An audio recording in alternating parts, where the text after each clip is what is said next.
It's like a minute.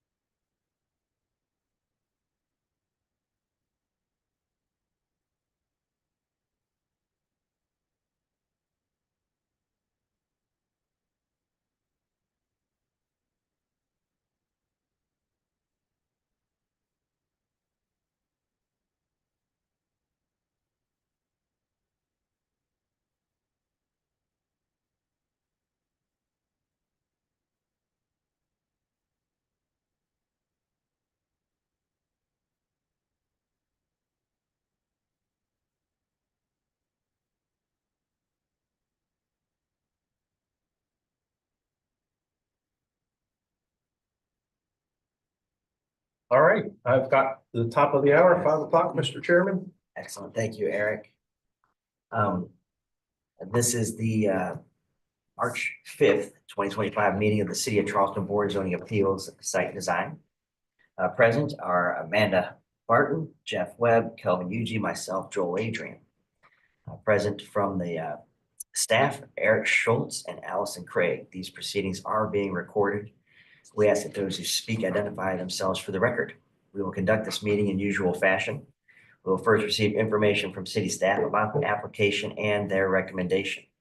If the recommendation is favorable and no one objects to the application, the matter is uncontested.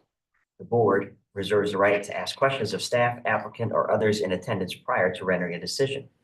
If, however, the city recommends against the application or there is opposition to the application, we treat the application as contested and hear from the applicant and anyone else in favor of the application. Next, we hear from anyone opposed, followed by a short rebuttal from the applicant. We then close the public hearing portion of the meeting for that particular application and we'll open discussion to the Board of Zoning Appeals members only. We will then make a decision to approve with conditions, deny, or defer the application. Board of Zoning Appeals Site Design has the authority to do 3 things. 1, hear appeals to decisions of the zoning administrator. 2, grant special exceptions, a fact-finding function of the board. And 3, grant variances to the zoning ordinance if the application meets the hardship test outlined in section 54-924 of the ordinance. The board may deliberate, make a final decision on a matter by a majority vote of members present at the hearing and qualified to vote, provided that not less than a quorum are present and qualified to vote. For a variance to be granted, the board must make the following findings. A, there are extraordinary and exceptional conditions pertaining to the particular piece of property. B, these conditions do not generally apply to other property in the vicinity. C, because of the conditions, the application of the ordinance to the particular piece of property would effectively prohibit or unreasonably restrict the property. And D, the authorization of a variance would not be of substantial detriment to the adjacent property or the public good. The character of the district would not be harmed by the granting of the variance. With that, I think we have no deferrals or withdrawals, so we will go to our first item, which is going to be A1, which is a review of the minutes from the previous meeting, February 5th, I believe. And it looks like everybody in attendance was at that meeting. So if there are any questions, discussions, or if there's a motion for approval. Make a motion and move to approve. Right. Second. So motion for approval by Amanda, seconded by Jeff. All in favor? I in favor. I in favor. Anyone opposed? That motion is approved 4-0. So our next item is going to be item A2, which is Hollydale Court, Johns Island. The TMS numbers are 313-0000021, 022, 023, 024, 326, 327, 328, 329. It is zone GB and BP. Request a variance from section 54-327 to allow the removal of 20 grand trees and request a special exception from section 54-327 to allow the removal of 9 grand trees. Eric. All right, folks, we're going to take a trip out to Johns Island. This is the application submitted by the applicant, Mr. Tim Cook with Windmill Engineering. His exhibit addressing the hardship criteria. And of course, as you mentioned, we'll have just a fact-finding function of the board as well. These are the properties involved. Presently, we have Hollydale, which is a short street that ends in a cul-de-sac bound by properties GB, general business, and then recently the city rezoned the rear portion to BP, Business Park. And it's working its way through the review process with the city for, it already made it to Planning Commission for a concept plan because it's going to reconfigure Hollydale in the sense that Riva Ridge, which you see to the right, is going to traverse across parallel to Maybank, continuing the city's network of streets off Maybank Highway, and reconfigure the lots to create commercial lots up front and then combine the rear lots to a large business park parcel. We'll discuss that in just a minute. So this is just, again, a little bit of context in the Hollydale Court, how it relates to adjacent zonings. PUD to the east, diverse residential to the west, Trophy Lakes due north.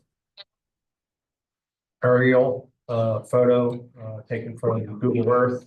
As you can see, Hollydale, existing two structures within the proposed mixed-use development, a pond, and then the rear portion is wooded.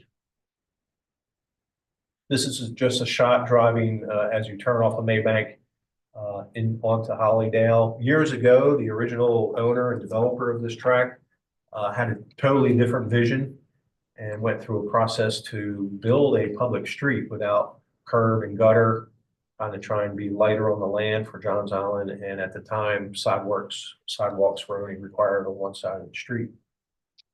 This is further back as you approach the cul-de-sac. Again, undeveloped lands facing forward and to the left and right. The proposed development is, again, mixed use. This is in what we call the town section of the Johns Island Community Plan. There's 3 nodes, if you will, along Maybank Highway, one node being at River and Maybank, this node being at in this vicinity of Hollydale and Meeks Farm Road. So it's about midway on Maybank and adjacent to gosh, what's the big development next door? Crown Mayday. Yeah, but what do they call that? Oh, I can't remember. But anyway, the mixed use where there's apartments in the back and there's shops and restaurants up front, it's still under development. And so in keeping with that, we're bringing buildings up to Maybank Highway in this proposal, building a new building on the triangular lot west of Hollydale. They have a drive-through prospect there, parking. Then when you get to the new intersection where the cul-de-sac goes away and we continue Riva Ridge across, a couple buildings anchoring those corners. And then this driveway that is on plan right or left is a private driveway servicing what will be a mini storage facility type or flex space in the BP zoning in the business park. So these buildings will be fairly large in size, but allow for different partition walls to be created and overhead doors for contractor type businesses, some storage, what have you.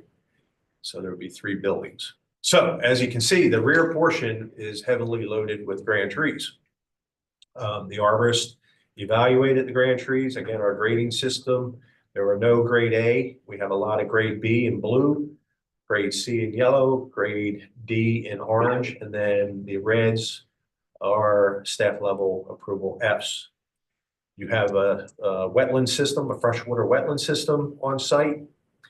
And of course, they're doing their preliminary, in order to get through concept plan, they had to do some preliminary stormwater work, and they're looking at sizing their ponds appropriately. What was interesting about this was, if I back up, don't want to bore you too much, but if you look at this image, you see a Woodbury Woods, a subdivision top left. We were hoping at one point, maybe a street could traverse around that berm on Trophy Lakes and tie into the grid. Another developing group had done a lot of research on that berm and it can't support a road. So at the discussion level for concept plan, we did ask the developer to provide at the concept plan level pedestrian easement that would be able to connect to that future causeway, if you will, over the Woodbury Park. So that stippled area to Plan North is a pedestrian easement, and that will be developed as a path for people to not have to get in their vehicle to get from Woodbury Park to the ice cream shop or whatever that's going to happen at the node along Maybank Highway.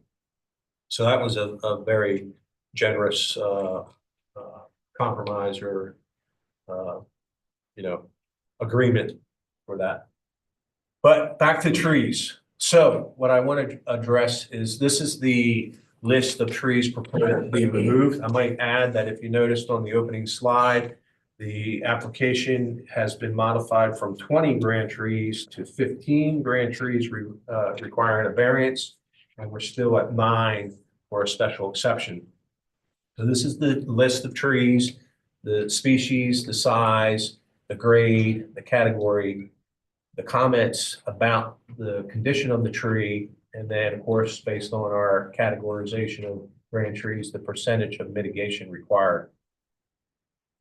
This is where we were. If I have to, I'll go back, but up front, pretty poor grade trees, but the two nicest trees were kind of being positioned in a large island that was a little tight on their protection zones. So I just want you to keep that in mind. And then here, the buildings were we had 4 buildings, totally in different configurations and relationships to each other. The driveway coming in and really disturbing quite a few grand trees and forcing the trees into small landscape islands. So this is where we were. This is where we came through staff recommendations and walking the site. So we extended the wetland per se, if you will. This site's going to require anywhere from 24 to 30 inches of fill in the back just because of stormwater requirements and the existing elevation. So staff was very concerned about cramming these large, higher quality trees into tree wells. So our compromise and our success story here is that basically the wetlands remain at grade, and the area above the wetlands, that crosshatch area, which they have a fill permit for, remains at grade. The next island over, in order for it to meet fire circulation, fire apparatus, and that sort of thing, we do envision a well, but a sizable well, and then 2 trees north of that, Plan North, to be in smaller wells. So again, I just want to share this. You can see the island increased on the north side of Plan North of Hollydale. Reconfigured the driveways, went from 4 buildings to 3. This is where we were, and that's where we were. So before I get too much further, you have your public comment sheet. We only received 1 comment for this application for this particular date relative to Hollydale Court. We asked the applicant to meet with the different interest groups on Johns Island. And we have a letter here from the Johns Island Council indicating that they met, they reviewed the plans, and they had no objections to the revised plan and agreed with the design changes. Just for the record, when we get into the B applications, we received no written comments, so I don't have to repeat that. But so they've been in close communication with Council Member McBride. He was very interested in what was going to occur in this node along Maybank Highway. He did not put anything in writing, but I'll let the applicant speak to their discussions there. and then other groups, they met with. So with all that said, here's the upfront trees. So this is the hickory tree, number 7, that would be in that drive-through scenario with a nice live oak being preserved just off the photo. The 2 trees, again, on that same side with the drive-through scenario, you can see die back in the tree. And then they're preserving the wonderful live oak just down the street. This tree is in the middle of the triangular kind of shaped lot across the way, tree number 10. This is the grove of live oaks on the lower portion, the business park section. As you can see, a nice grove of live oaks, grade Bs, due to most likely the the codominant stem scenario with the trees, but giving them much more room. So that's 93 would be with the sun on it. 94 is right in the foreground, and then 54 is behind the front end of the truck.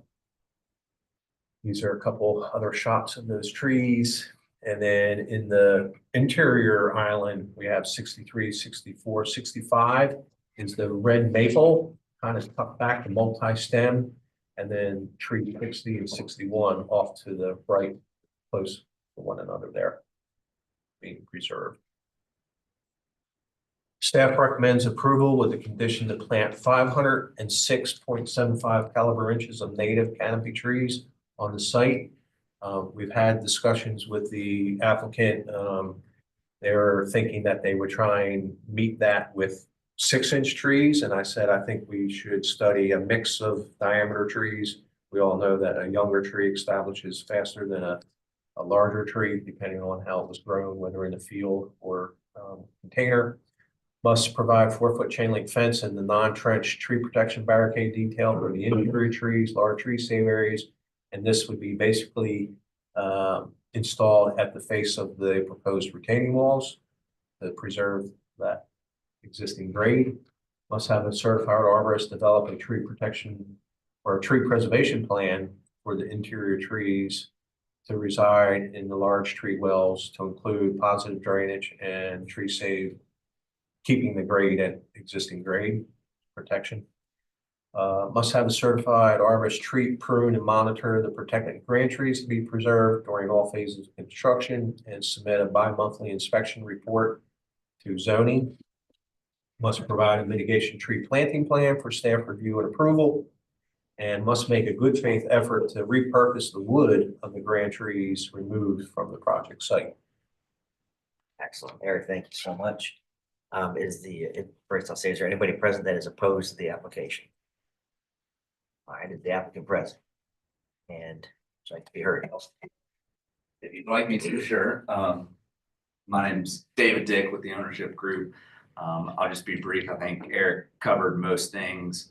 I will say we've done a lot of research on the site. Obviously, as Eric showed you, had an initial design with city staff, city leaders, community groups, redesigned all of that based on their input.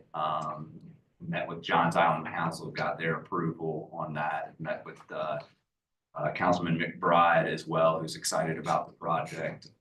Feel like we've really put a lot into checking all the boxes to make sure this is a good development for the area and fits all the needs of the community around there. So unless you have any specific questions for me, I'm happy to take those, but I think Eric did a good job of explaining everything. All right, excellent. Thank you. Is there anybody else present that's in favor that wants to be heard? We'll close this application to the public and we open to the board. Discussion or questions? I'll start. I do have a question. Oh, okay. I'm sorry. It's just how many acres is this track whenever all these TMSs are put together? I'm gonna look over here to Tim, the engineer, to get That's fine. 15 acres. 15 acres. Okay. I have a question, and I don't know if anybody can answer this. And I'm glad that you went to the Johns Island Council. I see they've changed leadership a little bit, it looks like.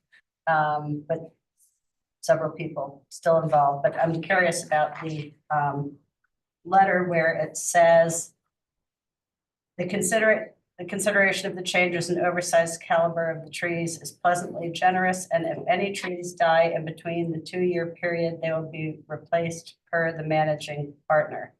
Do they mean newly planted trees? Do they mean the trees that are being worked around? And how do you replace, technically? Yeah, I'm not sure what that means. Well, I can speak to that. That was the newly planted trees. They had just Okay. asked what happens if we plant a sapling. And Okay, my understanding is probably, I assume there's some kind of requirement by the city as well. That if a tree, and I don't know what that time period would be, that was what they had asked. Okay. And I just said that, yes, that there are requirements that if the tree passes away, we would replace it. Both for the beautification of the property itself and for requirements by the city. I'm in agreement. We have a 1-year requirement. The city has its challenges with staff 5, 4, 10 years out, whatever, but we would hope that once the tree gets established within the 1-year period, it's there. great. I meant more is that something that we should put in our, because it was requested by the council, should we put that in our motion, Wait, could you say that again? should we put that 2-year, the council was asking for 2-year, which exceeds the 1-year requirement by the city. Yeah, you could put it in, but I don't think you can give the authority to the organization to oversee it. You can't give the administrative function of the city to the Johns Island Council. I think the city would have to do it for an extra year. Right, Correct. Yeah, and I think, I don't think they were, I mean, obviously they put 2 years in there. My understanding in their conversations was, and again, I'm not an arborist, but I think the idea was as long as they get established, they're probably okay at that point. They had requested is that 1 year, 2 years, I don't know. I think the city's requirement of 1 year from Eric's discussion there is probably sufficient to ensure that the trees live. They probably got that from the county. The county follows developments throughout. I think their concern was mostly that what happens if they die 2 months later? Are you guys gonna put them back? And I think the requirement of 1 year is probably sufficient to be that they'll live a long time. I want to say, the way I look at it, again, 15 acres of land, we're looking at less than 2 trees per acre to be removed, with a whole bunch that are being preserved. I think it was good. I'm glad that they worked with staff, reduced that number by 5, and that they met with the neighborhood, at least.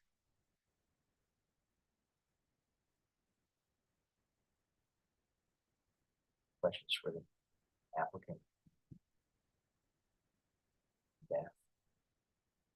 So Eric, the count was 15 by variance and still 9 by special exception. That's correct.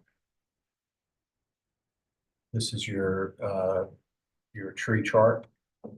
There were 3 Fs maples that were really bad. And the others, you can see the categories there. 1 and 2 require a variance, 3 and 4 require a special exception.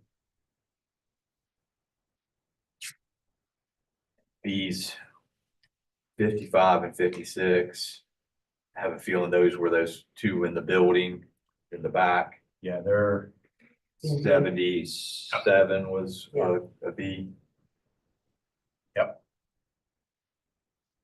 Yeah, the And 2. that 77 is I bottom failed left to take a picture of the 2 that are in building number 8. Allison and I walked the site. They're close together, as you can see. They're kind of centrally located out by themselves there, but they are really leaners. They really lean. And because they're live oak, I think that's why they received the grade B, but they were really leaning.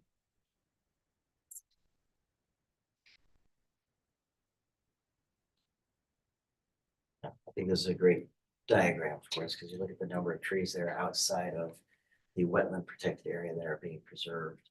And as after that road is put in, going back to these flex space areas, the canopy that will still remain on that site as you're driving through there would be very pleasant.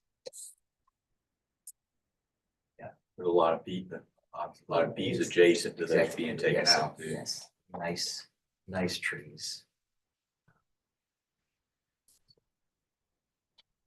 I would agree with staff's recommendations.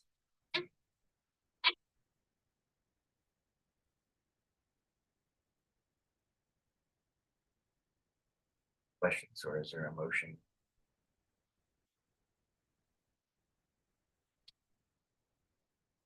I'll make a motion for approval of staff recommendations.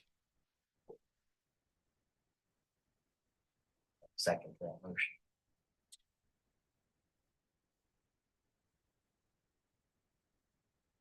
A second. Any discussion that needs to be had about the motion, or we're ready for vote? Go to vote. All in favor of the motion, say aye. I'm in favor. I'm in favor. Aye in favor. Any opposed? Motion is approved. 4-0. Thank you. Thank you. Thank you. Right. Our next item will be item B1, which is 9 Carlton Drive, South Windermere. PMS is 42105000064. Request a reconsideration of staff's decision to deny the removal of 1 grand tree. Eric? Allison's going to take this one. So we're going over to South Windermere. This is the application for 9 Carleton, and this is the appeal form part of the application. This section here is just a large part of the text submitted for the reconsideration of staff's decision to deny the tree for removal.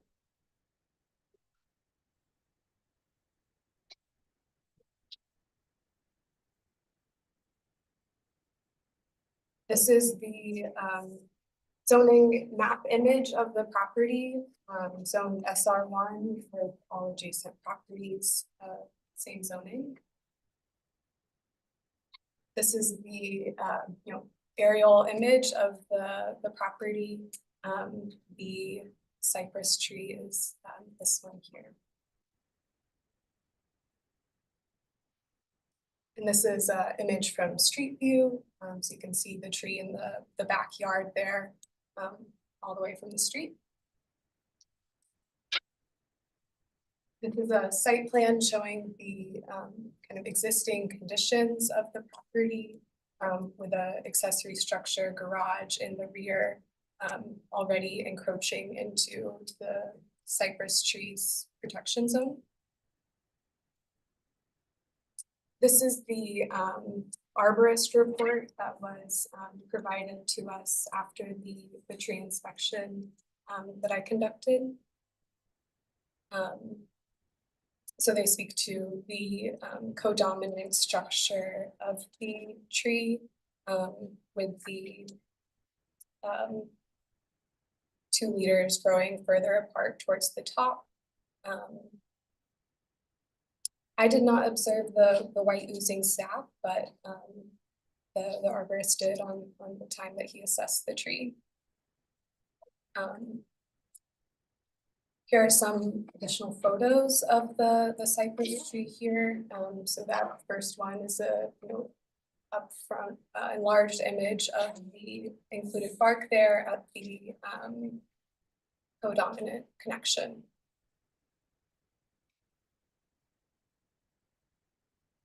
This is a letter to the members of the board addressing the request tonight.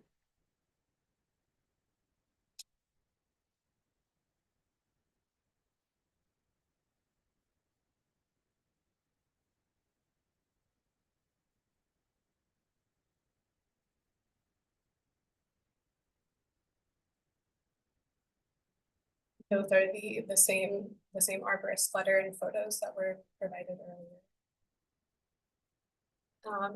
Exhibit B is Exhibit B and C are letters of support from neighbors.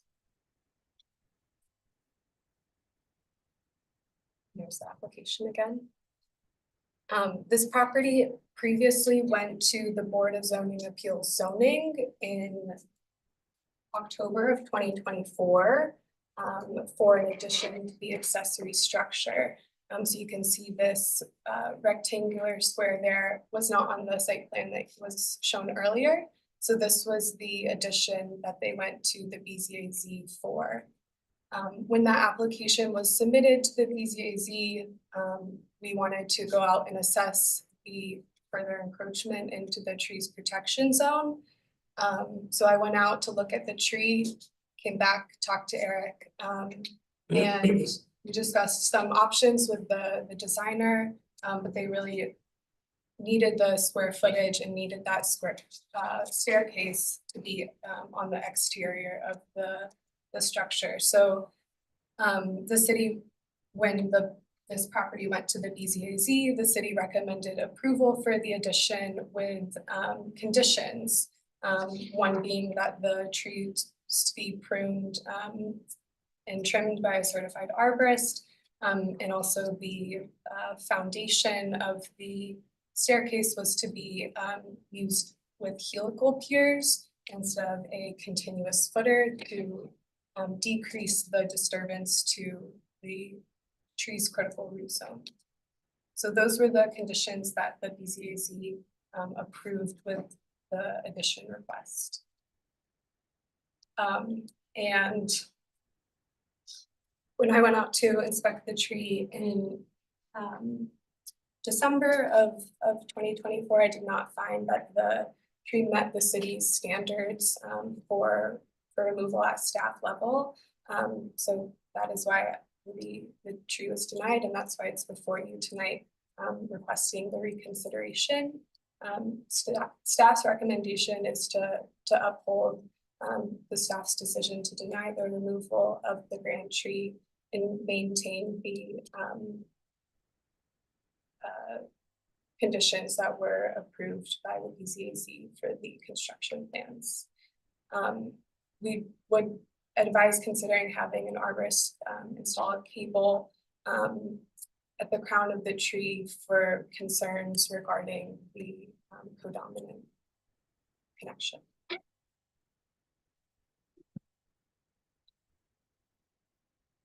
Thank you. Is there anybody present that is opposed to the application? And is the applicant present? Please.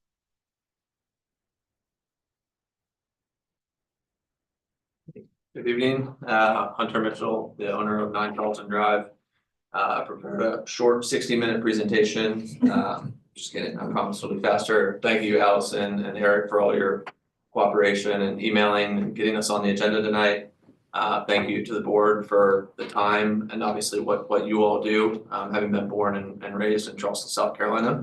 I certainly appreciate preserving, the beauty of the city and what you all do. I've actually had desires to be on our preservation society and hopefully some similar board here. So a bit of a different position than I'd like to be in tonight, standing in front of you all. But just for a little bit of background, my wife and I are expecting our first child April 5th.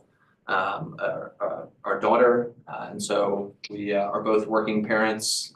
We have basically a one guest bedroom home, and that's now being turned into a nursery. So we did go in front of the BZA-Z to get zoning approval for the building of an in-law suite. Neither of our families live in Charleston, so we need support from them. Obviously, both being working parents need some coverage. I'm sure a lot of you can probably understand why a little bit of space and getting the in-laws outside of the house could prove beneficial after being there for months. So we did move forward with the condition. We were comfortable with that, with the helical piers. As any project goes, you learn so much along the way. We had arborists, structural engineers, contractors, landscapers, our neighbors, basically anyone that came to look at this project. The very first thing they said to us when they stepped into that backyard is, I assume you all are taking that tree down. It wasn't really a consideration for us, someone who cares about nature, who cares about trees, who actually really liked that tree. It was not something that was on my mind, but as all of these kind of experts and certified arborists around me were raising the risks of it, where it was from a health standpoint in its entire life, and that it's kind of past the halfway point, it's not native to Charleston. It's an Asian cypress tree. They're supposed to be growing by the water, so it is being in our backyard and roots typically wanting to grow down into the ground. It not having the proper water supply, the roots are pretty significant towards the surface. And so I wanted to just kind of run through, and again, all of that noise around us of you guys are a little crazy for not considering removing this with what you are trying to do. We spent some time thinking through the risks. The first one that Allison mentioned was the split in the trunk. That's 12 feet up. That's probably about a fourth or a fifth of the overall height of the tree. So while it is a grand tree based on that 12 feet, once you go past that, it's two independently co-dominant, not significantly supportive structures. Living somewhere like Charleston where we have hurricanes, tropical storms, even like today where you've got 60-mile-an-hour wind gusts, we do not feel comfortable with our family, with the building of this structure and the longevity of this tree. We also, the roots, as I mentioned, there are roots, unfortunately, I forgot a thumb drive, which is not something I carry around very often, so naturally left that at home. But there are roots about 4 to 5 inches away from the foundation of that garage, as well as our main home. So while there's not any cracks in the foundation yet, I feel as though preserving this tree, maintaining it, we're just going to inevitably run into issues down the line. And when we're making such a physical, mental, family, financial investment in this, and wanting to grow our roots in this neighborhood about a half a mile from where I grew up, we don't want to run into such a, what we feel, insignificant issue for the longevity of our family on this property. And so that's why I'm coming to you all tonight, asking for an appeal against the decision, understanding the position you all are in, and what it is you do to preserve Charleston. So I recognize this is a bit of a big ask. So I'd be more than happy to, in return, either make a donation to a local fund that helps with the preservation of Charleston, volunteer hours to go and replant an additional tree on our property, pretty much anything in order to get this approved and give back in any form that I can. Any questions I can help answer on this? All right, yes, thank you. Let me just ask, is there anybody else present that is in favor that wants to be heard? Very good. At least she's in favor. Yes, yes. So, all right, we will close the application to the public, then it'll be open to the board for discussion. And so I'm just gonna ask the question, is the garage is being transformed to the ADU, or is that already like a little ADU?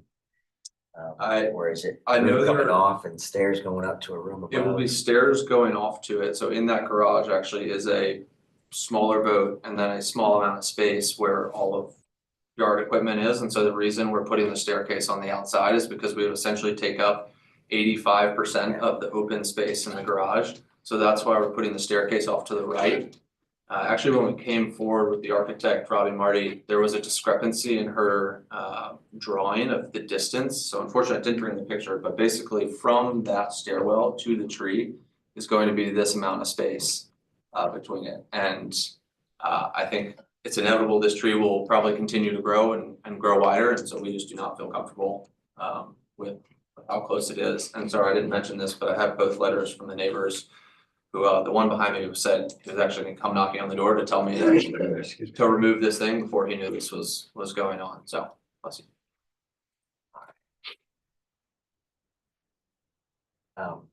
So can we put the arborist board up again? We don't have a picture of what the garage looks like from the front, do we? The garage? Yeah, so it's not used, you don't put cars in there?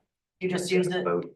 for storage or whatnot? Correct, yes, and we're gonna be building a unit above it. It won't have it won't have a kitchen. It's just going to have a bed and bathroom, so it's not actually a second dwelling It's unit. not technically a. No. Yeah. And- So, did you look at putting the stairs in the front?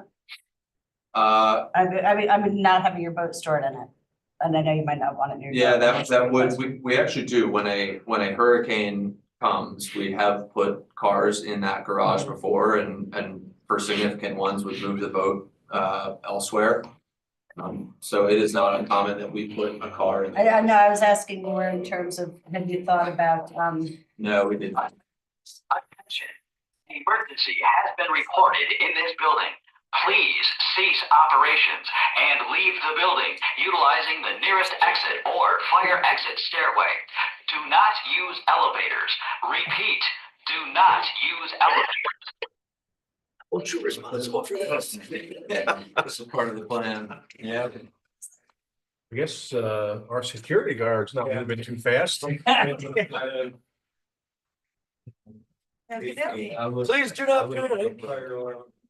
So it's not a tornado or something, that's. No. Yeah. Emergency has been reported in this building. Please cease operations and leave the building utilizing the nearest exit or fire exit stairway. Do not use elevators. Repeat, do not use elevators. I was gonna follow Eric's lead.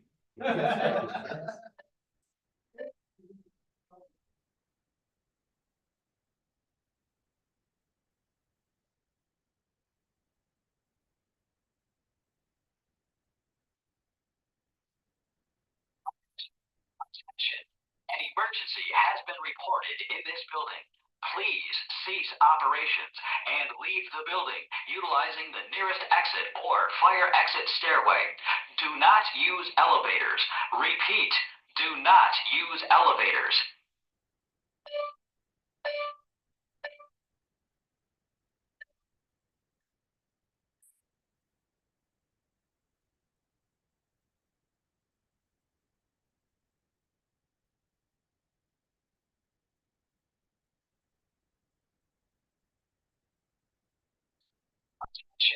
An emergency has been reported in this building. Please cease operations and leave the building utilizing the nearest exit or fire exit stairway. Do not use elevators. Repeat, do not use elevators.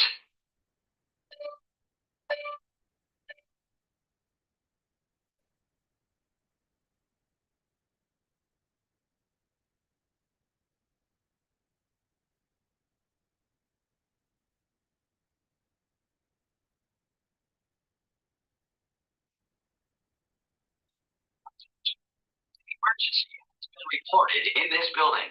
Please cease operations and leave the building utilizing the nearest exit or fire exit stairway.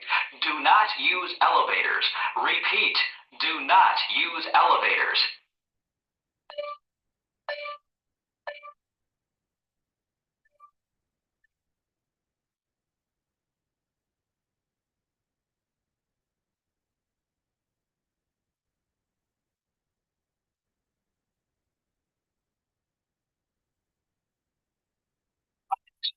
Attention, an emergency has been reported in this building.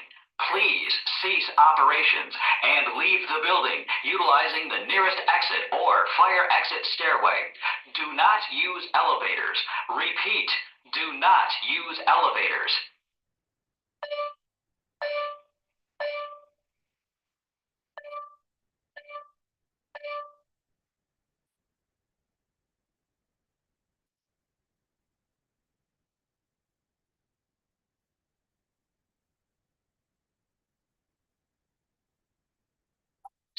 Attention, an emergency has been reported in this building. Please cease operations and leave the building utilizing the nearest exit or fire exit stairway. Do not use elevators. Repeat, do not use elevators.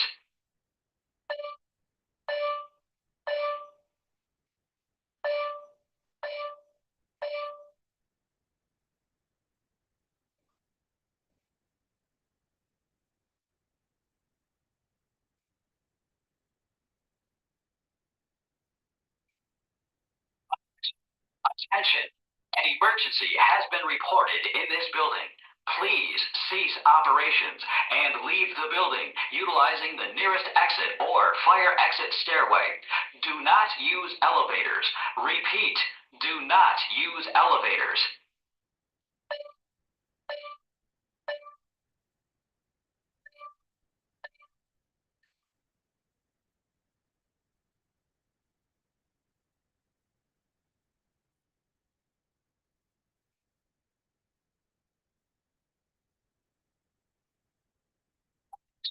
Attention, an emergency has been reported in this building. Please cease operations and leave the building utilizing the nearest exit or fire exit stairway. Do not use elevators. Repeat, do not use elevators.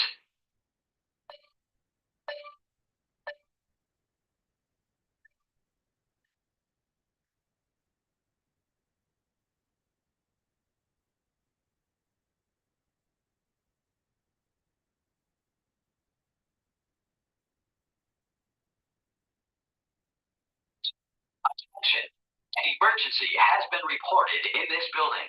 Please cease operations and leave the building utilizing the nearest exit or fire exit stairway.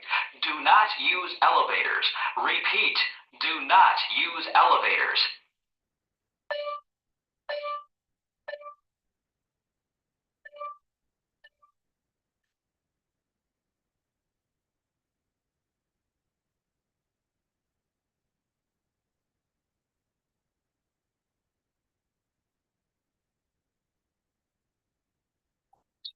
Attention, an emergency has been reported in this building.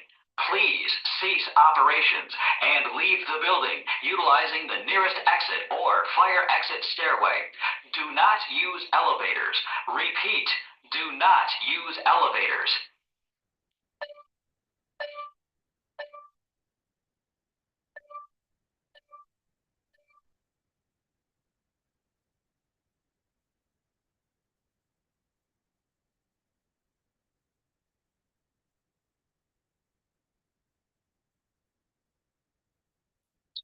Attention, an emergency has been reported in this building. Please.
What's that? How about that with dockside with the, Oh, my, yeah, crazy. well, giving people 2 days to move out of a place that they've potentially lived for, Right. 40 years is Right. not a lot of time. No. Yeah, that was. I remember going in there though, when we worked on when we were working on the Maritime Center and the river, the walk, The river. getting the approval, for dockside and stuff. Yeah. Sure, well. And it's like, Yeah. but then they had Okay, we're back at it. Recording is back in progress. Excellent. So we had a unexpected fire alarm. We're back. And Mr. Chairman, where were you? We are in board discussion questions. Board discussion. Okay, I have a question. How big is this tree? This tree. 28 inches. Yes, and 28. That big, really? Yeah. Okay. Yeah. Actually 70 feet. Now, somebody said it was, I heard, it looks like a native old cypress to me. Yeah, I'm not sure where Asian came from. I didn't, Yeah, we were told when we purchased the property, there's a Chinese holly tree, there's a Japanese maple. Okay. Previous landscape architect who built it, so we had all Asian influenced trees just because of the similar climate Joe over there. Gaffner? Evan Brandon. Evan, We had done a little of this research. Okay, I'm not familiar with the Asian. no, I'm not either. Interesting. So the request was to staff as a hazard tree. So I'll let Allison, So originally it went to the Board of Zoning Appeals Zoning, and I went out to assess what their proposal was. And To save it. yes, at that time, they were doing requesting a 7-story addition, so the conditions were from BZA-SD for that construction. And then in December, I received the tree removal request form through the form that folks fill out when they want to request a tree for removal. And this is in my inspection district, so I went back out to assess the tree. If I had, originally when I had gone to inspect it for BZA-SD, if I had noticed in October that there were serious concerns that I felt it needed to be removed, I would have suggested that at that time. So then, yeah, I went back out in late December, early January, I believe it was, to request, when they had requested the removal. Can we see the plan again? the building plan, Yeah. that's Penny's, return form and stamp, so. That covers that additional rectangle on the existing garage is the stairwell unit. We have a whole architectural plan. Is there any way to move that stairwell, move the whole thing forward? go this way wider, the stairs could come up, landing, come up this Just way, to- potentially in, but I think. I'd side with him, like, if that tree was in my backyard, I probably wouldn't want it either. Yeah, I would agree with that. Yeah, I don't know if the needs are popping up out of the ground, that happen all the time and ruin the whole yard, but, That's a problem. Since I think that looking at the the Arborist report, says that the health is relatively good. Structure is a concern, hazards a concern. The roots have definitely gotten to the garage and they're extending towards the house.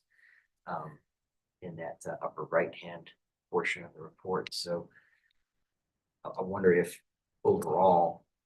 The property is better off if the trees removed and mitigation occurs on site. And in 15 years from now, it's a better. And one thing, I know, the white material oozing was, visible in that photo. And I guess the other question I have, you were recommended to look at the helical piers. Correct. And we've gone through that. They need to be dug 36 feet deep. It was extremely difficult to find people around Charleston that are willing to do it. It's not why I'm here, is to reduce the cost of this, but the cost of that is unbelievable. Yeah. This makes this the most expensive meeting of my entire life. I'll put it that way. But that is truly not why we are here. We did agree to the condition at the time. Like I said, it was all of the certified arborists and architects and engineers that actually convinced us otherwise. If you all are to approve this. Part of the last one is I actually do want to use some of the wood. I want to make a table. I want to use it for a railing. I want to use it for a new workbench. So I actually do care about preserving this and at least the history of it.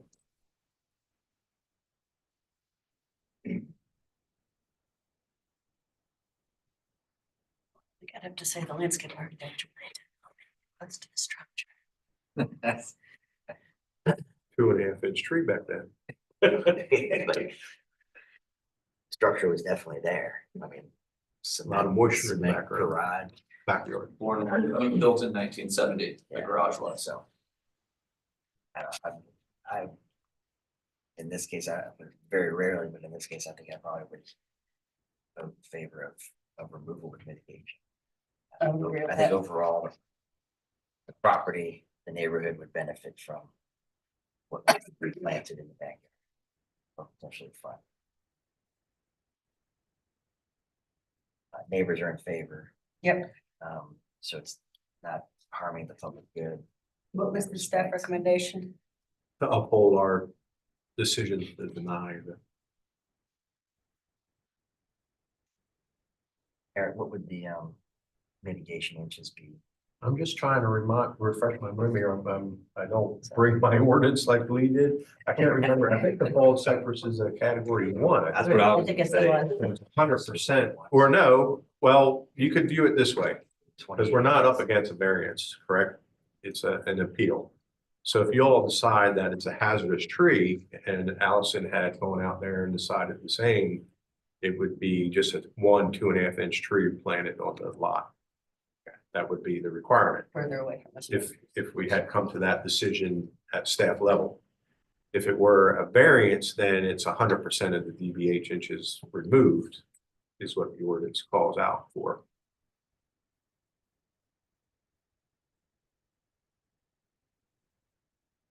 So we need a motion. I think we need to, because we would, so discussion had to be, if the motion was for an approval, we discuss what the conditions would be for the approval. If the motion is to uphold the staff's decision, then we don't, so we should probably discuss the one option. There's nothing to discuss. The other one, we should decide what the mitigation would be. I believe there's got to be mitigation. And but I don't know if 1 2.5 inch tree is good. Well, I'm concerned about the form of the tree. Yes. And if you go back to look at it, Yes. you know, something's going on. I don't know if that's just a sap.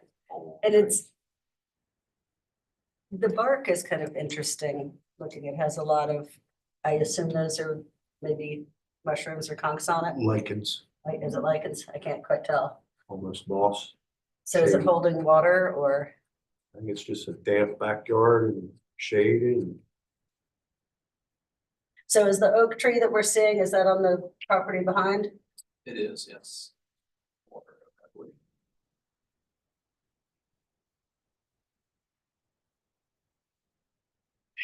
If we were to approve, I don't think I'd want to go with the 1-for-1 mitigation on it. I think it's somewhere maybe in between. 28, because it'd be 28 inches on, it's not a large lot. Right, I was thinking the same thing. We could, you could break it up. We could say, hey, we want 2 trees on site, and then, you know, a certain number put to the street tree program as. Do we have the, But I would agree, I don't know, it'd be full 28 inches. it seems like a lot. Do we have the aerial of this? Or does it show us anything?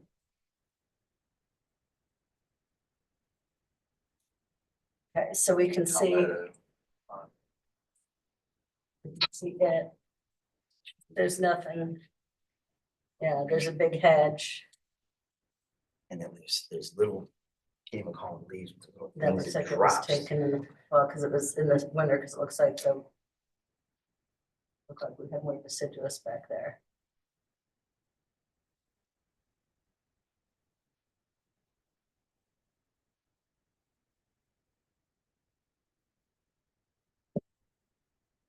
I think, if it was the motion for approval, at least 2.5 trees planted on site, and then 10 inches to the street tree, Okay. 15 out of 28. See, I think it's much harder when you're working with an existing building. than when you're doing something new. And you're trying to work around this garage on a small lot. Yeah, so you think about the project, he's not trying to put 3,500 square feet on the property. You know, he's got the home that he enjoys, that he lives in, and just trying to Mhm. make it live and stay there. He's not looking to profit off of this tomorrow. It's 28 inches. But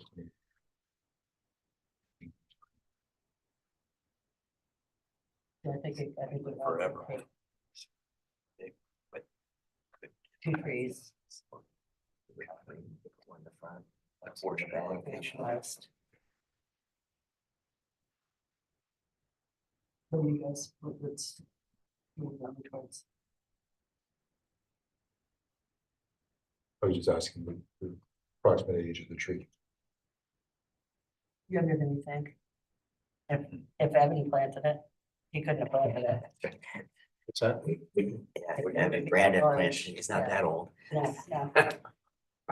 There are a lot of things to it. Grow faster than you think. And it's probably a low country relief giveaway tree. A big one, Exodium, that was 4 years, 3 years ago. Yeah. So I make a motion to approve, requiring planting two 2.5 trees on site. I think your motion is to Yep. not to approve. Not to approve. Okay, Your motion is to scrap overturn. that. Yeah, Let's Motion leave to it over. over, yes, okay, motion to overturn. Do you want to make the motion?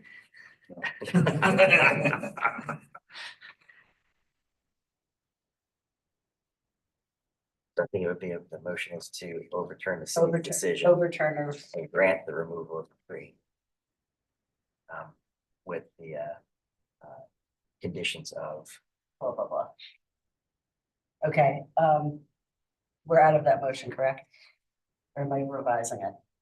you can, yeah, we never made a full motion. So Okay, fine.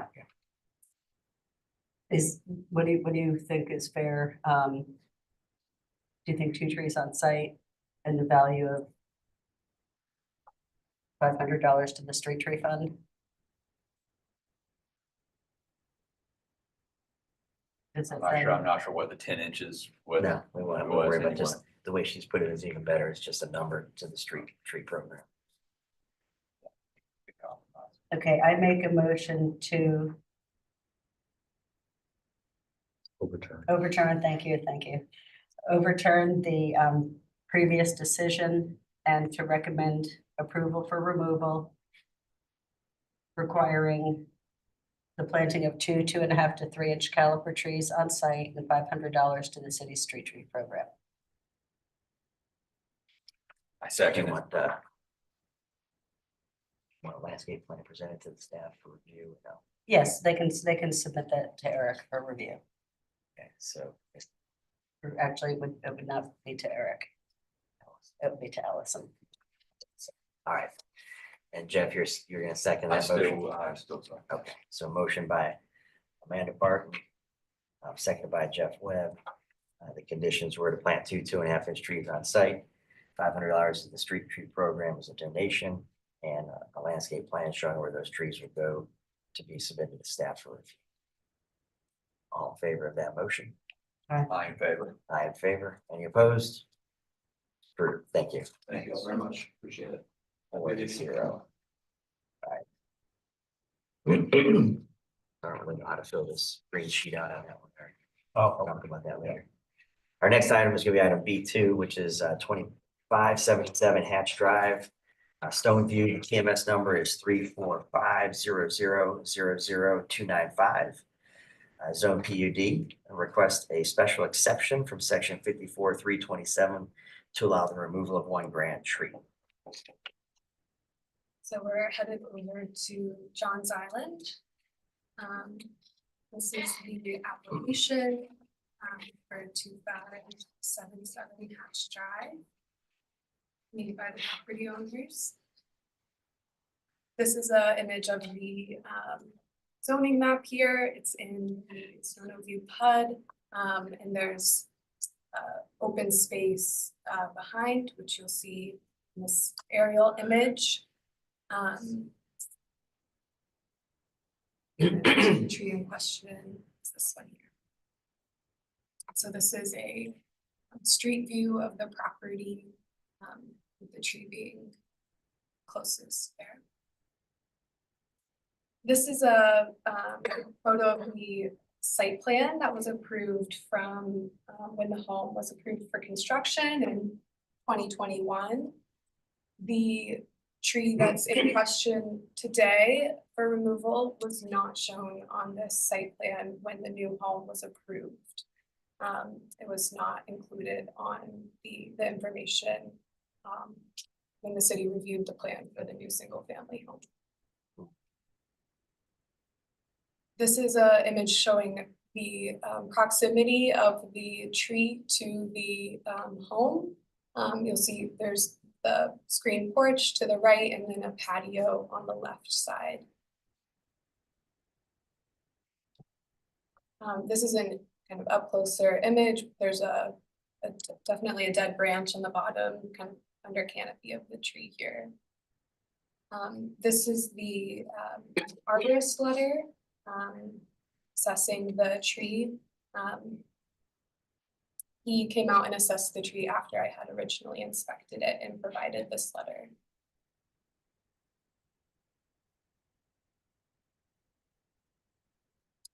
It was updated with some additional photos, which the next slide show more clearly.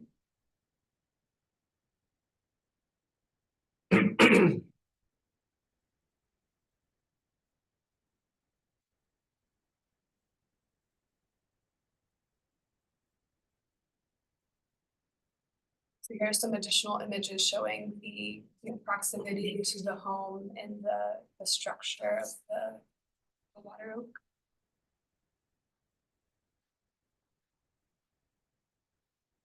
These are city photos, by the way, and they were taken Friday when I posted the site. And here's kind of a closer image of the connections. Staff's recommendation is to continue monitoring to assess the dieback. I had originally inspected this tree in the beginning of November. So kind of continuing to monitor it in the spring as it buds back out and seeing the if there's more evident dieback that I could not observe in the fall. And given obvious dieback, we would permit the removal of the tree as a hazardous tree. So that's staff's recommendations. All right. Thank you, Allison. Anybody present that's opposed? Is the applicant present? Please. You're opposed. So. She's gonna take. My name is Mrs. Jackie Bolliard. That is my husband, Christopher Bolliard. We own the property.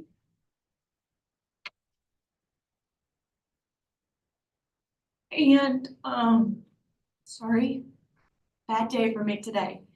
Allison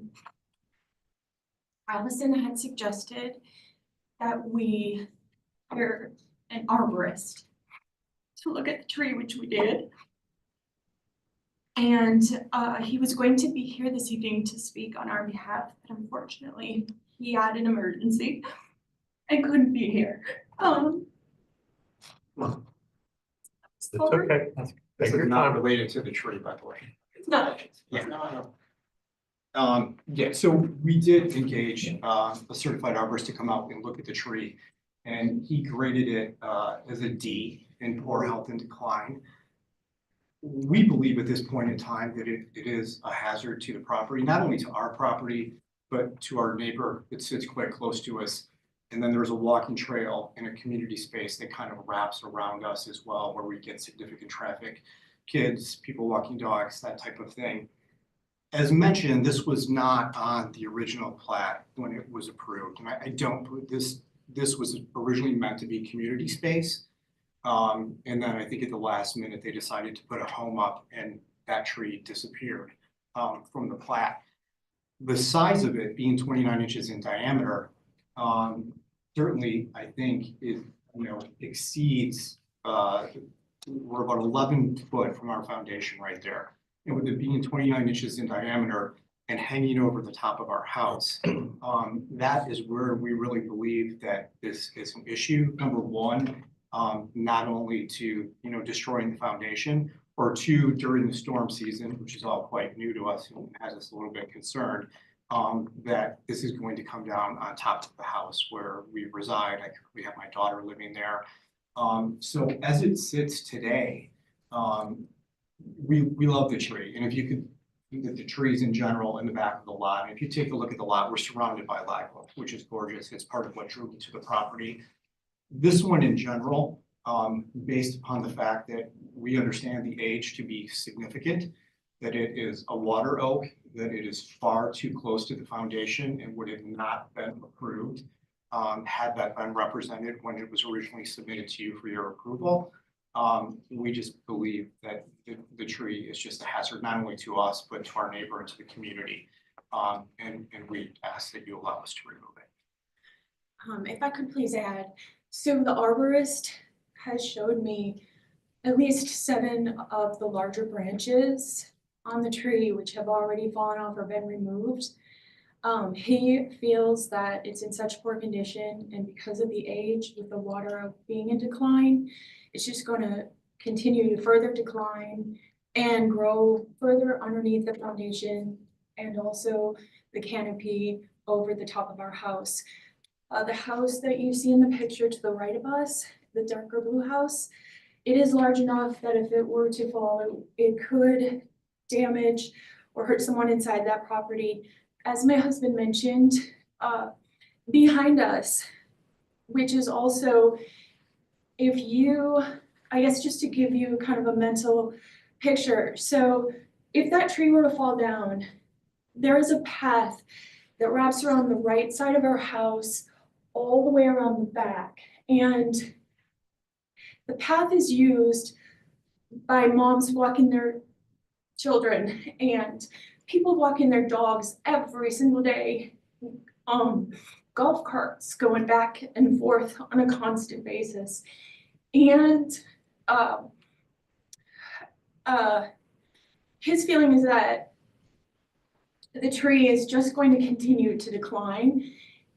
And it does tell in the report, he mentioned some things about, and I'm so sorry if I can grab my notes. He mentioned some things about what he found on the tree as far as the canopy has at least 30% dieback, and the tree breaks off into 4 separate leaders, coming together with multiple forked branch unions, which you can see in some of the pictures. The form of the tree leaves the limbs and joints susceptible to breakage and failure. And various limbs are in different stages of decay and decline, which is also indicated in the pictures. There's storm damage breaks that are rough breaks, making it harder for the tree to close off, leading to the likelihood of disease and insect infestation. And he also noted slime flux. My apologies, I am not schooled in that, so I don't know how to point it out on the pictures, but I assume you all know. And he said the slime flux in the canopy can enter through a wound and build up pressure as it pushes itself out of cracks in the bark. So although the things he has listed are not a problem individually, but if you combine them all together, it's like you're checking every box on the list for a water oak that's in decline. And the other thing he noted when it was mentioned about the plat, he talked to us about the distance that it is from the foundation, and he feels that they didn't protect it properly. And what they backfilled with isn't strong enough to hold that tree if we get a high wind or a storm. And I will tell you that the first two people who brought this tree to our attention was an inspector who said, this tree is a problem, you need to address it because of how close it is to the building and the overhang. The second person who brought it to our attention, so the screen patio you saw, we wanted to put either hurricane shutters or maybe some windows in there and enclose it. And the first thing the gentleman said to us, he is a Developer. he's a developer, and he said the same exact words almost, which really caught my attention. This tree is a problem. I can tell you from my experience, because we have gone through this with other people, and the size of the tree, the roots are already under the foundation, and they're just going to keep growing under the foundation. So he cautioned us to do anything further. With that said, you know, as Chris mentioned, we don't want to put our neighbors or our children in danger. So we are concerned about that. Sorry. Thank you. Thank you so much. Any questions? All right, thank you. Anybody present that's opposed to the application? Anybody else present that wants to speak in favor? Close this application to the public, be open to the board for discussion, questions. Yes. So my first question actually is going to be, it's on the agenda as a special exception, just fact finding function. Not variance because, why is it? It's actually, it's a Water Oaks Category 3 tree. 3, okay. All right.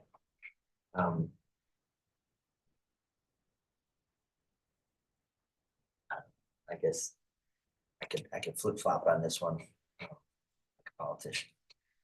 Cause on one end, I'm like, oh, I can see just get someone out there and get the dead stuff off. Let's see what happens, like the city says. Then I'm like, pay someone to get the dead stuff off. 3 months later, pay someone to take the tree down because it's in decline. So. I guess one question I would have. It looks like, can we look at the grade around the tree? So it looks like they didn't overfill around it or anything, particularly because it has the root flare, right? So, though you know the roots were probably disturbed, because does this have like a little bit of a crawl space under the houses out there? No, this is all pad. There's totally Slab slab on grade. grade. Okay. I mean, yeah, I thought it was slab on grade, and then I was looking at that, but that's,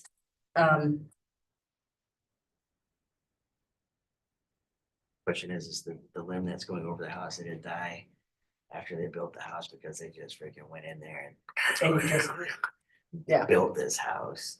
And How much damage was done during the construction, which was what, Correct, only yes. 3 years ago? yes, 4 Yes. years ago? it wasn't on a site plan to show, so you know there was no oversight on the tree. Yep, They were just having at it.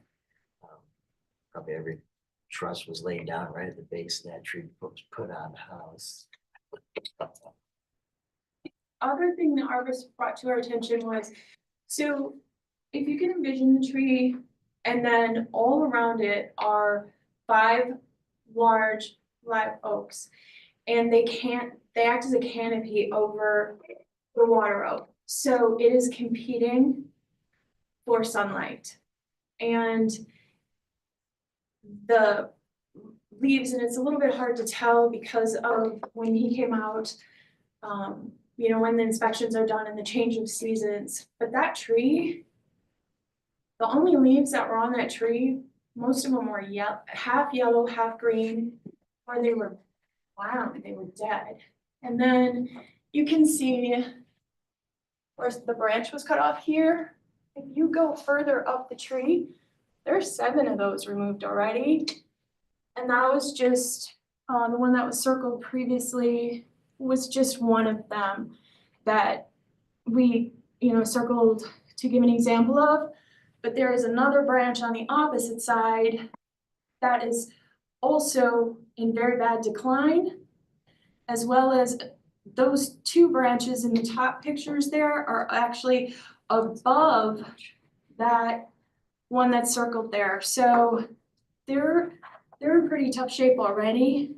Yeah, I think, I mean, the tree is probably quite obviously not thriving. And to leave the tree is just delaying the inevitable. And I don't want to be back here before you when it's damaged my foundation or something large, which is hanging over my house, has come down in a storm. Like you said, we have several other trees. I think we have a total of 4 live oaks on the property, which are just completely gorgeous. Unfortunately, this one, given it with a diameter of 29 inches and being 11 feet from our foundation and hovering over the house, we really do feel like this is a hazard, and we would appreciate your permission to be able to remove it. Happy to make a donation to the fund, or to, you know, if you look at my lot and had a full picture and saw all the trees, you might not ask me to plant more because I've got a ton of them. But you can see the number of live oaks kind of surrounding the property. But again, any other questions? Okay, all right, thank you. So, board, Eric, anybody that can or wants to answer, water oak, 29 inches, Premature. pretty sure. What was the slime? Well, I think the question I would have is if you took out all the limbs that have What's left? the damage on them and or disease, how much canopy, how much of the canopy would then be being removed? And is it leaving enough canopy for the tree to be in good health? And You go know. back to, I mean, if it's special exception, fact finding function. Find facts. And I would be inclined to defer to the arborist.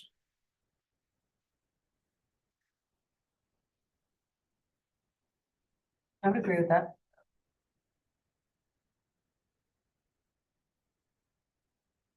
And the arborist's recommendation is to remove the tree. It's a hazard. Hazard, yeah. It was, he Qualified recommended. as hazard. In his letter, he did talk to us Doesn't have a about. problem with that. I wouldn't want to contradict that.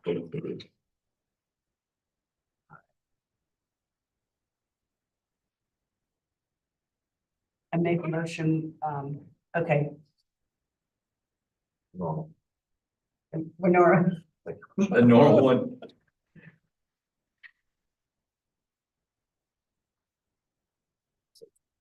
Your motion before. No mitigation for category 3. no mitigation required for category 3, and if they have 4 live oaks on their property, they don't have space to plant something else that's large, right? They could plant some understory. Street Or do a donation to the street tree fund. I think I'd rather see some understory on the site. Native understory. I'm sorry, what is that? Native understory would be some smaller material. Red bud. Red bud. Dogwoods, I think we've gotten too hot for anymore. Small things. Want to make your motion? Okay, I make a motion, we move to approve the removal and require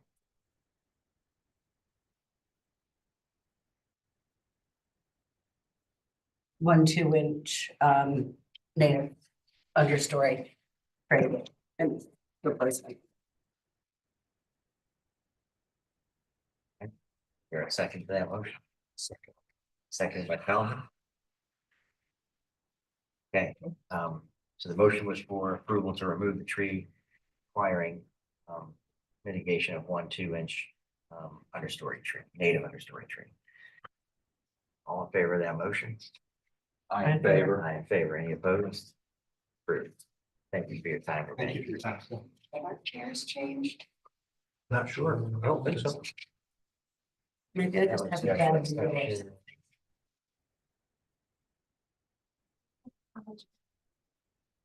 He must have remembered that. Stomach. Thank you, Sorry for your loss. thank you. Okay, so our next item is gonna be item B3. B3 is 2079 Austin Avenue, Rosemount, TMS 46600000022. Request a special exception, section 54.513 to allow a reduction in the OCR and critical line buffer width. All right, last month we dealt with grand trees. We're going back to 2079 Austin Avenue. The site known as Dolphin Cove Marina.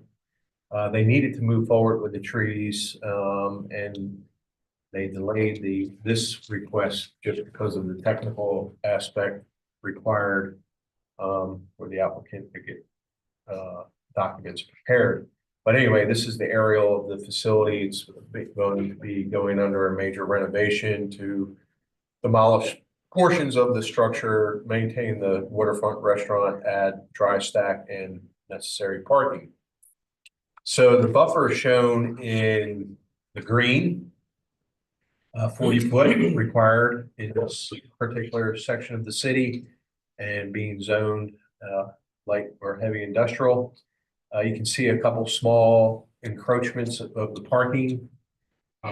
Again, special exception, the language is that they have to submit a pollutant loading report that demonstrates that what they designed, they're designed to handle non-point pollutants entering the receiving water body would be treated and would not impact the receiving water body any more than if the full width of the buffer had been adhered to.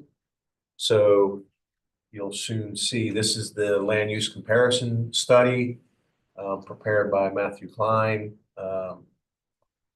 professional engineer, table of contents, description, management plan, calculations that I don't understand. So what we do is we send these on to our stormwater management staff, and we gave them plenty of time. They actually, I think sent it out to a third-party reviewer that's going to be dealing with the TRC project. And more calculations, more justifications, exhibits.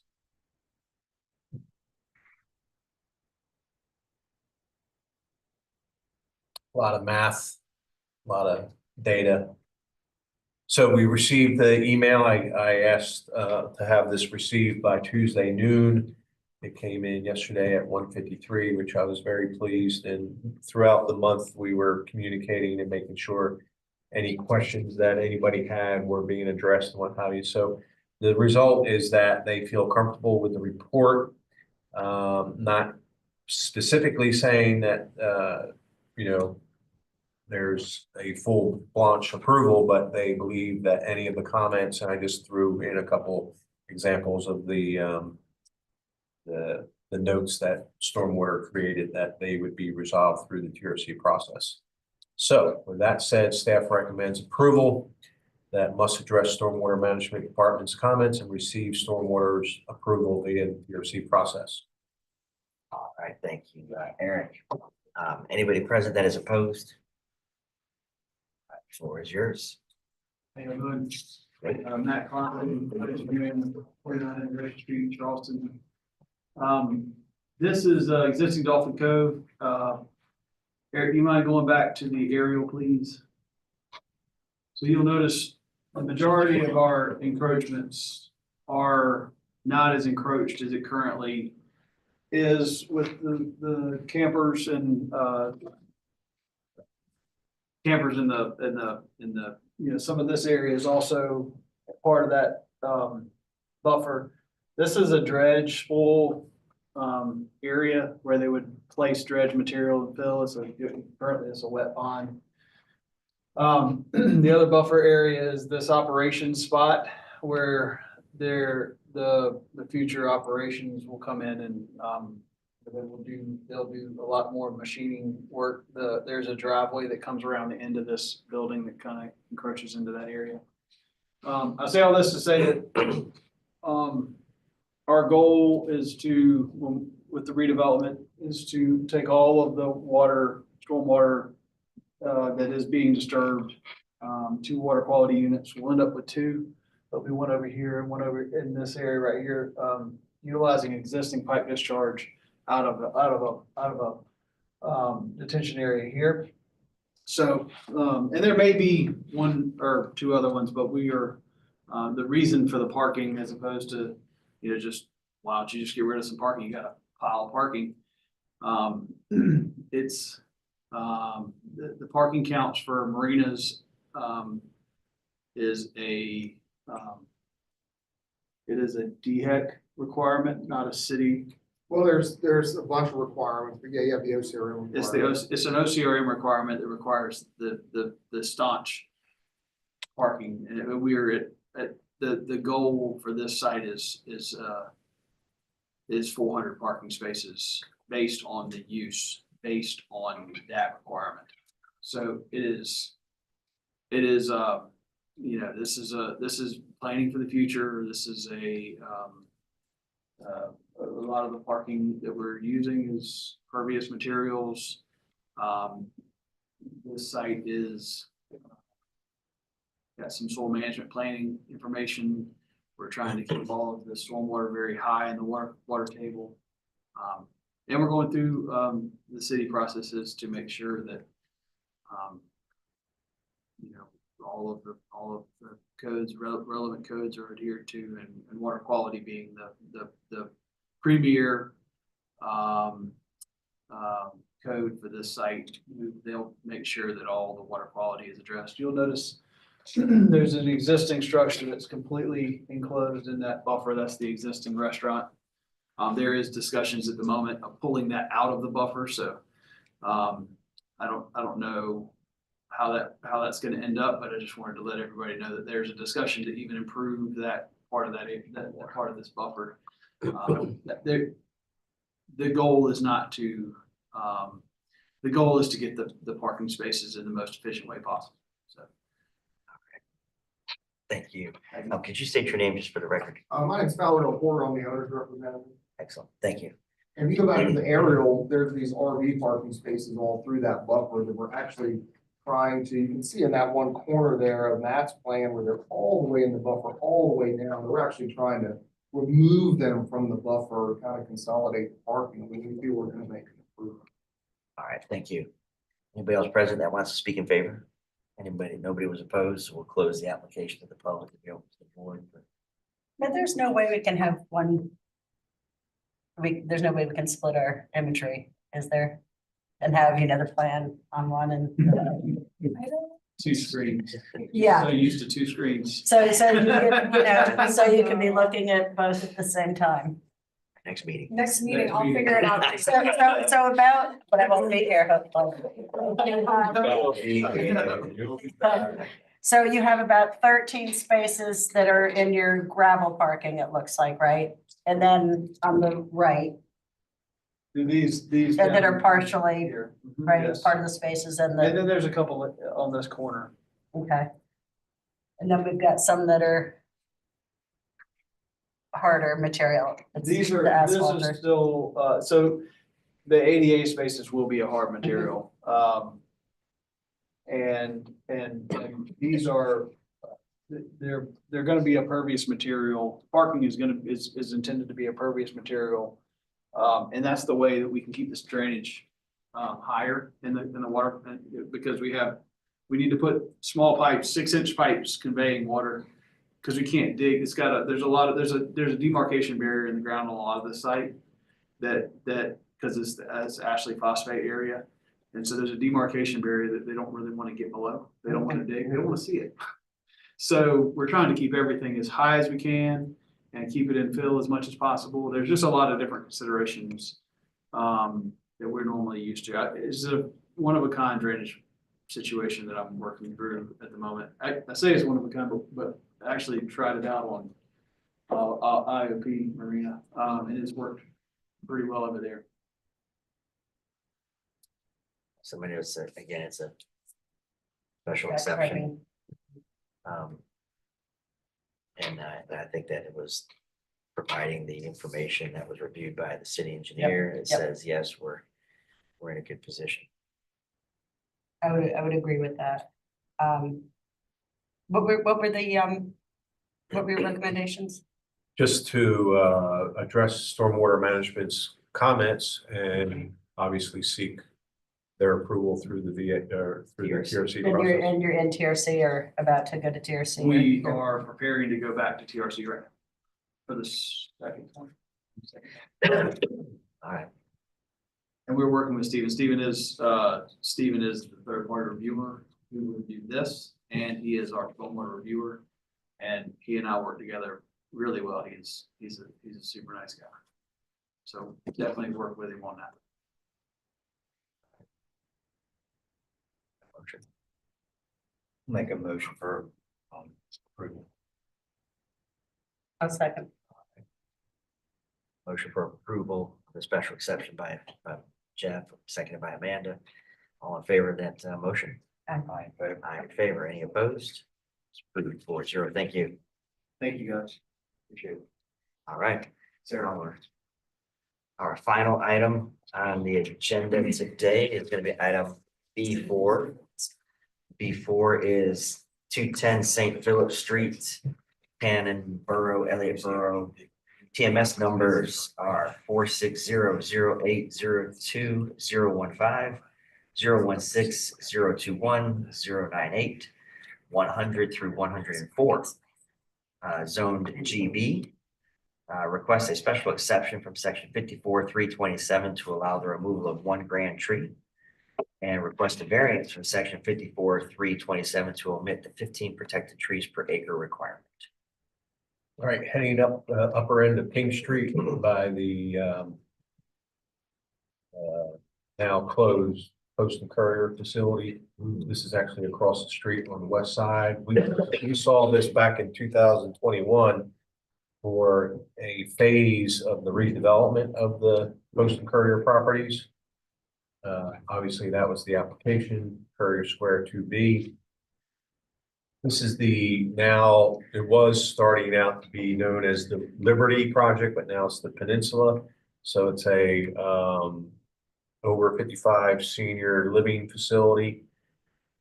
So 210 is actually where the trees are located. And it was just an unfortunate miss with the survey crew.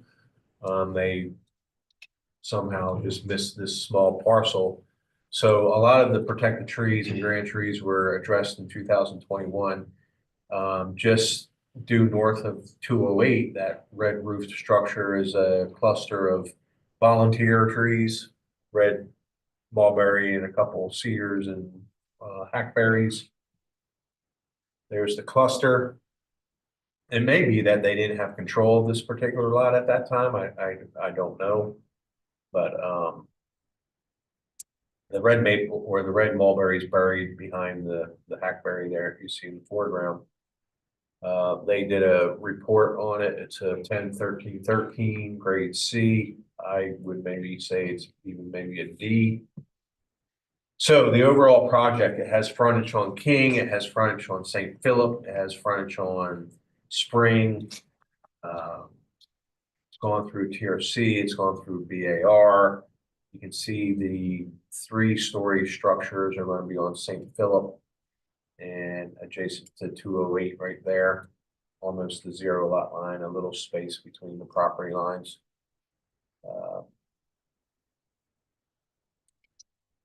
So the other trees are colored, but they were already addressed in the BZA 2021.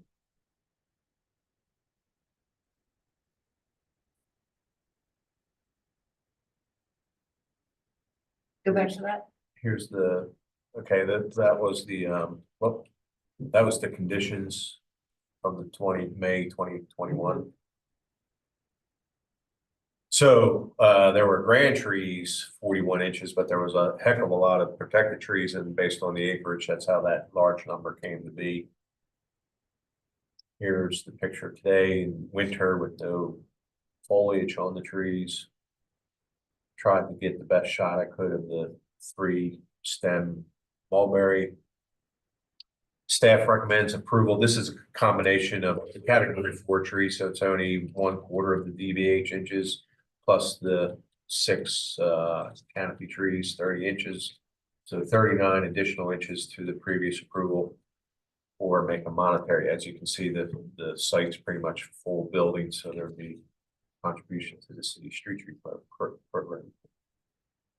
All right, thank you, Eric. Is there anybody present that is opposed to the application? The applicant present, would you like to be heard?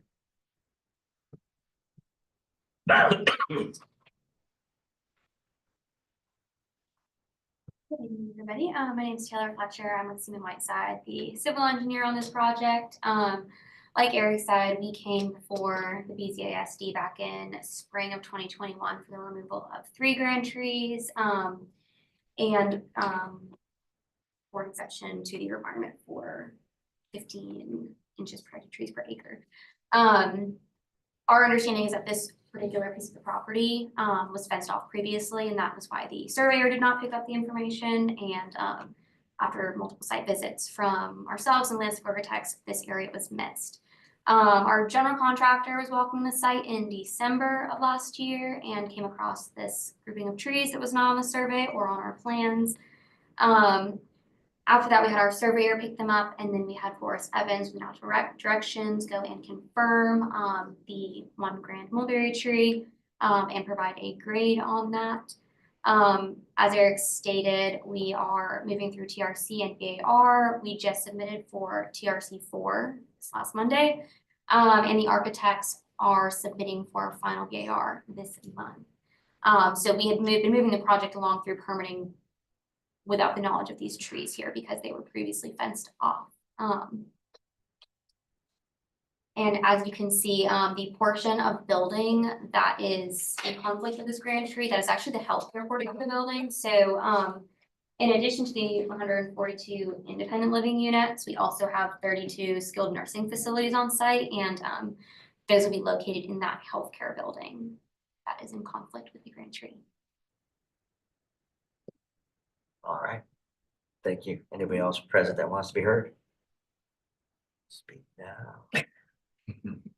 We're gonna close the application to the public. And be open to the board for I discussion. can say that mulberries, they're horribly invasive, and that thing is just making more baby mulberries. They're all over the city. Anyway, And if it wouldn't have been a mistake, this would have gotten approved, most likely. when we looked at the overall With project. that overall, that with the, Yeah, so the mulberry special exception. And then the second part, the request for variance. technically, they already We've have already 15 approved that. trees per acre variance, but Right. these trees weren't part of that request. Right, Right, so, Right. I mean, so we approved it once, there'd be no reason not to approve it again. So, and, we're gonna provide a landscape plan. and the majority of the trees are total, garbage, so to speak. I mean, the birds like them, but there are other things that Birds liked, we can be planting on purpose. excellent. Any questions for the applicant? Questions for staff? Any motions? Do we need to, okay, you're saying 39 on the site and you'll deal with that. Make a motion to approve the staff recommendations. All right, I'll second. all right, so motion for approval of staff conditions for development, seconded by Jeff, all in favor of that motion? All I am in favor, anybody opposed? Approved, thank you for your time. Thank you. Eric, just one question, landscape plan for staff review, is that through TRC or would you like? us to- TRC. Okay, great. Yes. All right, so our